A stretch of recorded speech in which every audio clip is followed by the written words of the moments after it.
our beings are fluid spiritually, right? So there's a sort of plasticity involved. There's a flexibility. We can get better, but that also means that we can get worse. And so if someone is able to improve and train themselves and kind of get better as a human being and as a soul, then they can also go in the opposite direction. You can be corrupted. You can corrupt your own soul, your own spirit. And there's 4 kind of steps to this process. So one of them is delusion.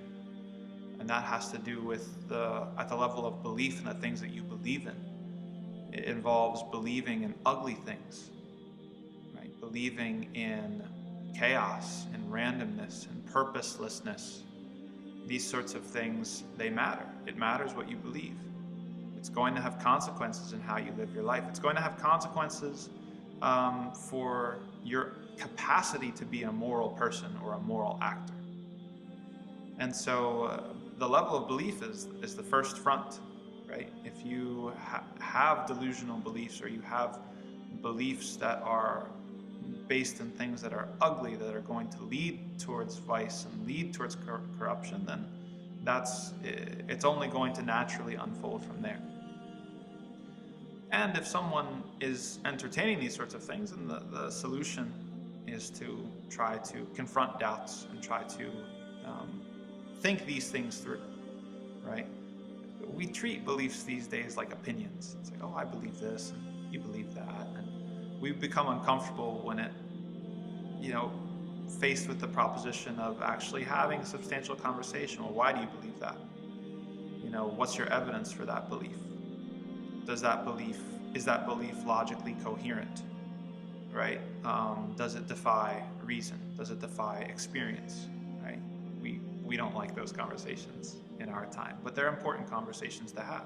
Sometimes people need to be called out on their phony beliefs or their delusional beliefs or their self-serving beliefs. The second step to corruption and corrupting the soul is groupthink, right? And this is huge. People around you, you're just doing what everybody else is doing. Everybody else is smoking weed, you're smoking weed. Everybody else is drinking this, you're drinking that, right? You don't think twice about it, and you reassure yourself that it's okay because it's what other people are doing. I will never forget when I used to be a waiter and I was a new Muslim, and as you know, Muslims don't gamble. Okay, so we had one of my coworkers, they bought a lottery ticket, right? Or something like this, and they wanted us, each one of us, to like pick a number. And then if the number came out, I don't remember how it worked, but if the number came out, then she would share the winnings with all of us or something like this. So she asked me for a number, and I said, I'm not going to give you a number, sorry. I don't believe in gambling. I've never seen someone get so angry and so upset. I didn't even tell her she was doing something wrong. I just said, I don't want to participate. And she literally just blew her top and was just you did. She couldn't handle it because I was the one voice that was saying that this thing is wrong. Or at least I think that this thing is wrong enough to not participate in it. As long as everybody else was willing to go along with it, it was cool. But I was the one person that was bucking the trend and saying, no thank you. I don't believe it's right to participate in this. Just the fact that I existed was enough to make her extremely angry. Right? So this is kind of the situation that a lot of people are stuck in.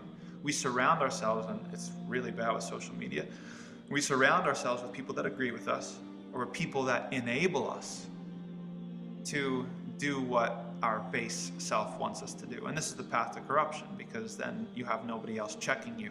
You have nobody else even saying, well, you do that? I'm not going to do that. I think that's wrong. I couldn't do that myself.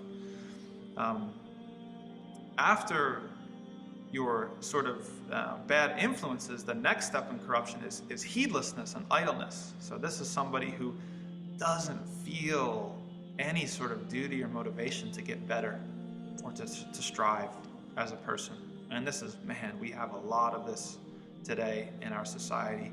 Your life is just work, Netflix, the club, sleep, repeat, whatever it is. You're just stuck in this. You're the perfect consumer, right? you're not producing anything really. You're just a consumer. You're a cog in the machine. You're stuck in the matrix, whatever else you want to say. You're just living your life on this hamster wheel, and you just keep on spinning. And it never occurs to you that there's life outside the hamster wheel, that there's bigger and better things beyond the glass case, that there is a whole potentiality of self that you can achieve, that there's a whole potentiality of satisfaction and spiritual development that's out there. You don't care. As long as you've got your habits, your addictions, and your comforts, you're happy, right? And this is the path of corruption. And then the final stage in the path of corruption is vice itself. Okay, why is it the final stage? Because vice is like habitus, right? It's like a muscle, right? The more that you do it, the stronger it becomes, and the more the need for doing it again is built. And so when you start a vice for the first time, it's way easier to nip it in the bud if you stop it after the first time, right? After you've done it twice, then it becomes harder. After you do it 3 times, it becomes even harder to stop. And once it's a full-blown habit, it becomes extremely, extremely difficult to break. A lot of people can relate to this when it comes to looking at the opposite sex, pornography, obviously substances such as alcohol, but there's all an addiction, an element of addiction to it, right? Not all addictions are just chemical, physical. Some of them are also mental. Some of them have to do with your habits. It's all sort of a psychology of addiction. And the more that you do vice, the more you kind of get drugged down into the habit and the world of vice. And it becomes extremely, extremely difficult to pull yourself out.